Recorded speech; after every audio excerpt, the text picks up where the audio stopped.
अस्सलाम वालेकुम। दुनिया का हर इंसान तरक्की और कामयाबी का ख्वाहिशमंद है। हर एक यही चाहता है कि वो कामयाब इंसान बन जाए, मगर वो क्या चीज़ है जो कामयाबी हमसे रूठ गई है? कभी आपने सोचा है कि जो लोग कामयाब हो जाते हैं उनमें और जो लोग कामयाब नहीं हो पाते उनमें क्या फ़र्क है?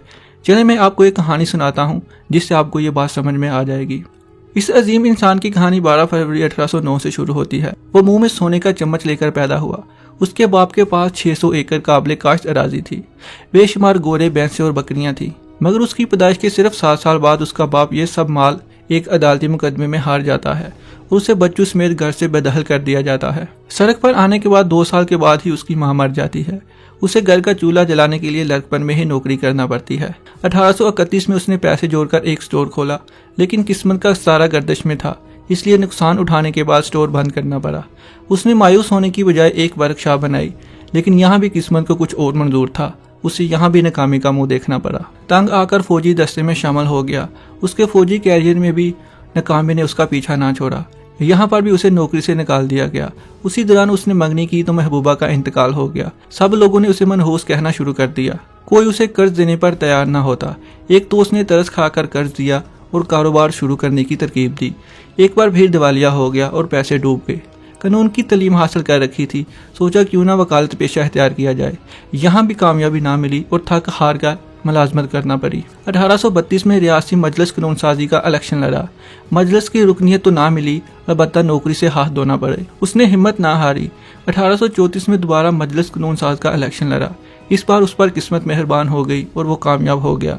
हौसला पाकर 1838 में मजलिस कानून साज के स्पीकर का इलेक्शन लड़ा, लेकिन बदतरीन शिकस्त का सामना करना पड़ा। 1840 में एक बार फिर इलेक्शन में शिकस्त का मजा चखा, मगर उसने हिम्मत ना हारी। 1843 में कांग्रेस के इंतखाब में कूद पड़ा। एक बार फिर नाकामी का मुंह देखना पड़ा।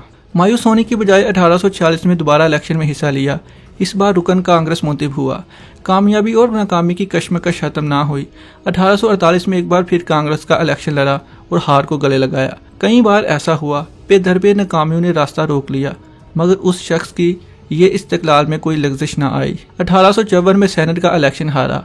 1856 में पार्टी का नायब सदर मुंतखब ना हुआ। 1858 में एक बार फिर सेनेट का इंतखाब हारा। बार बार नाकामी का सामना करने के बावजूद इसने हिम्मत ना हारी और 1860 में अमेरिका का सदर मुंतखब हो गया। तारीख इस अजीम इंसान को इब्राहिम लिंकन के नाम से जानती है। विंस्टन चर्चिल जो 6ठी जमात में फेल हो गया था। बदकिस्मती का आलम यह था कि ऑक्सफोर्ड और कैम्ब्रिज यूनिवर्सिटी में मेरिट पर दाखिला ना ले सका, लेकिन आज उसका शुमार दुनिया के कामयाब तरीन हुक्मरानों में होता है। न्यूटन की पहचान एक गैर जिम्मेदार तालिब इल्म की थी। अगर वो लान तान सुनकर जिंदगी से समझौता कर लेता और मायूसी का चलता फिरता इश्तिहार बन जाता तो आज हम उसका जिक्र न कर रहे होते। ग्राहम बेल ने जब फ़ोन ईजाद किया तो लोगों का ख्याल था कि ये एक गैर मुफीद चीज़ है जिसे इस्तेमाल करने की नौबत नहीं आएगी। ये तो सब जानते हैं कि थॉमस एडिसन ने बल्ब ईजाद किया, लेकिन अपनी इस कोशिश में वो सैकड़ों मरतबा नाकाम हुआ। इन सब लोगों में और नाकाम लोगों में सिर्फ एक फ़र्क है, ये लोग बार बार नाकामी के बावजूद दिल बर्दाश्ता नहीं हुए। दरअसल कामयाबी हासिल करने के लिए जिस मेहनत और लगन की ज़रूरत होती है, हम उस मुकाम तक पहुँचे बगैर कामयाबी कैसे हासिल कर सकते हैं? हम जब भी नाकाम होते हैं तो उसका मलबा दूसरों पर डालने की कोशिश करते हैं। हम नाकामी को कबूल करके कामयाबी की तरफ नहीं बढ़ते हैं। एक बात याद रखिएगा, कामयाबी की बुनियाद नाकामियाँ ही होती हैं। बुनियाद जितनी पुख्ता होगी, इमारत उतनी ही शानदार होगी। अपनी हर नाकामी को गले से लगाएं और आगे बढ़ें। इस रास्ते पर चलते जाएं, क्योंकि कामयाबी इसी रास्ते पर है। अगर ये वीडियो आपको अच्छी लगी है तो इसको लाइक और शेयर ज़रूर कीजिएगा। नेक्स्ट वीडियो तक के लिए अल्लाह हाफिज़।